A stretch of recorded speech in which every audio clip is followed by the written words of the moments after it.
जबलपुर से इस वक्त बड़ी खबर मिल रही है। बोर्ड परीक्षाओं से पहले माध्यमिक शिक्षा मंडल हाईकोर्ट पहुंचा है। माध्यमिक शिक्षा मंडल ने हाईकोर्ट की तीनों बेंच में कैविएट दायर की है।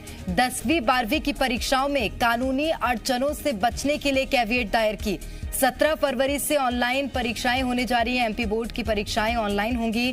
कॉलेज की ऑफलाइन परीक्षाओं को चुनौती के बाद याचिका दायर की गई है, तो कैविएट दायर की है 10वीं 12वीं की परीक्षाओं को लेकर।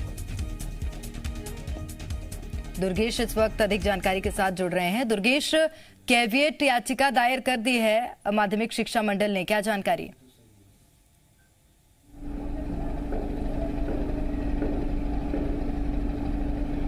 बिल्कुल प्रेरणा, देखिए ये एक तरह की कानूनी प्रक्रिया है जो माध्यमिक शिक्षा मंडल के द्वारा अपनाई गई है, ताकि आने वाले समय में अगर कोई एग्जाम बोर्ड एग्जाम को लेकर हाईकोर्ट जाता है या हाईकोर्ट में आपत्ति दायर करता है, तो सबसे पहले इस कैविएट के माध्यम से माध्यमिक शिक्षा मंडल का विचार जो है हाईकोर्ट जाने और उसके बाद कोई किसी तरह का निर्णय ले। देखिए, क्योंकि मध्य प्रदेश में 17 फरवरी से बोर्ड एग्जाम शुरू होने जा रहे हैं 10वीं के और 12वीं के, तो इन बोर्ड एग्जामों को ऑफलाइन करा रहा है माध्यमिक शिक्षा मंडल, यानी कि छात्रों को स्कूल जाकर परीक्षाएं देनी होंगी। और वर्तमान में कोविड परिस्थितियां अभी भी कायम है, तीसरी लहर का दौर लगातार जारी है, और इस बीच अगर कोई इन परीक्षाओं को चुनौती हाईकोर्ट में देता है तो उस कानूनी अड़चनों से बचने के लिए माध्यमिक शिक्षा मंडल ने ये तरीका अपनाया है। दरअसल मैं आपको बता दूं ये तरीका क्यों अपनाया गया है, क्योंकि हाल ही में जबलपुर हाईकोर्ट में एक याचिका दायर की गई थी लॉ स्टूडेंट्स एसोसिएशन की ओर से, जिसमें जो कॉलेजों में परीक्षाएं आयोजित ऑफलाइन कराई जा रही हैं उन्हें चुनौती दी गई थी। हालांकि ये याचिका हाईकोर्ट ने निराकरण कर दी थी, खारिज कर दी थी, और हाईकोर्ट ने यह कहा था कि जब कॉलेज प्रबंधन या उच्च शिक्षा विभाग तमाम तैयारियों के साथ ये परीक्षाएं आयोजित करा रहा है तो फिर परीक्षाएं आयोजित होनी चाहिए, ऑफलाइन ही होनी चाहिए। तो बच्चों, पढ़ाई में डाउट आ रहे हैं, सोल्व नहीं हो पा रहा है, इसका सोल्यूशन है डाउटनट ऐप। घबराइए मत, जिस भी सवाल में डाउट हो उसकी फ़ोटो खींचिए, क्रॉप कीजिए और आपको मिलेगा वीडियो सॉल्यूशन फ्री में। आप पूछिए अपने अनलिमिटेड सवाल कहीं भी, चाहे आपका सवाल 6ठी से 12वीं जेईई नीट का हो, सीबीएसई, यूपी, बिहार या अन्य स्टेट बोर्ड का हो, physics, chemistry, math, bio, science, आपके सभी सवालों के जवाब आपको मिलेंगे सिर्फ डाउटनट ऐप पर। साथ ही डाउटनट पर चल रही हैं 9वीं से 12वीं आईआईटी जेईई की ऑनलाइन क्लासेस, जिसका हिस्सा बनकर बच्चे लेकर आए रैंक 1। सो आज ही इसका हिस्सा बने और ले आए रैंक 1। इस मामले को दुर्गेश, ये माना जा सकता है कि माध्यमिक शिक्षा मंडल को अंदेशा था कि इस बार भी कोई अड़चनें पैदा हो सकती हैं, आ सकती हैं। तो ये उम्मीद माध्यमिक शिक्षा मंडल ने पहले ही कर ली थी कि कुछ अड़चनें पैदा हो सकती हैं, इसलिए पहले ही कैविएट याचिका दायर कर दी।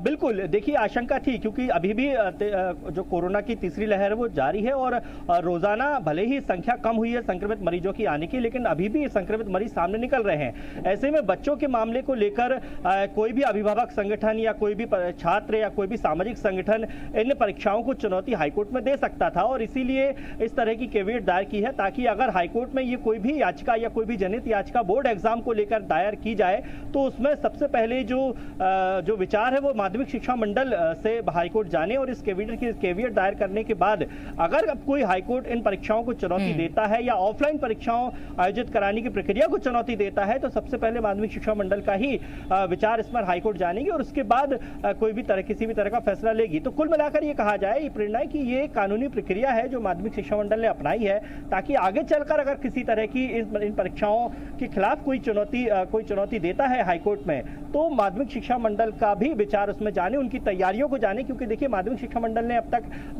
जो आदेश जारी किए हैं उसमें कोरोना के रखते हुए तमाम तैयारियों को किया गया है। ये कहा गया है कि जो भी परीक्षा केंद्र बनाए जाएंगे, अगर कोई सस्पेक्टेड छात्र आता है, किसी की तबीयत खराब होती है, तो उसे अलग एक रूम में बिठाया जाएगा, वहां उसकी परीक्षा आयोजित किया जाएगी। तो ये तमाम तरह के इंतजाम जो है वो माध्यमिक शिक्षा मंडल ने कर रखे हैं। दुर्गेश, एक और बात, अब कोई अड़चन आती क्या इन तमाम इंतजामों के बाद भी किसी तरह का विरोध अभिभावकों की ओर से या छात्रों की ओर से देखने के लिए मिला था, जिसके चलते माध्यमिक शिक्षा मंडल ने ऐसा फैसला लिया कि याचिका दायर कर देनी चाहिए एहतियातन?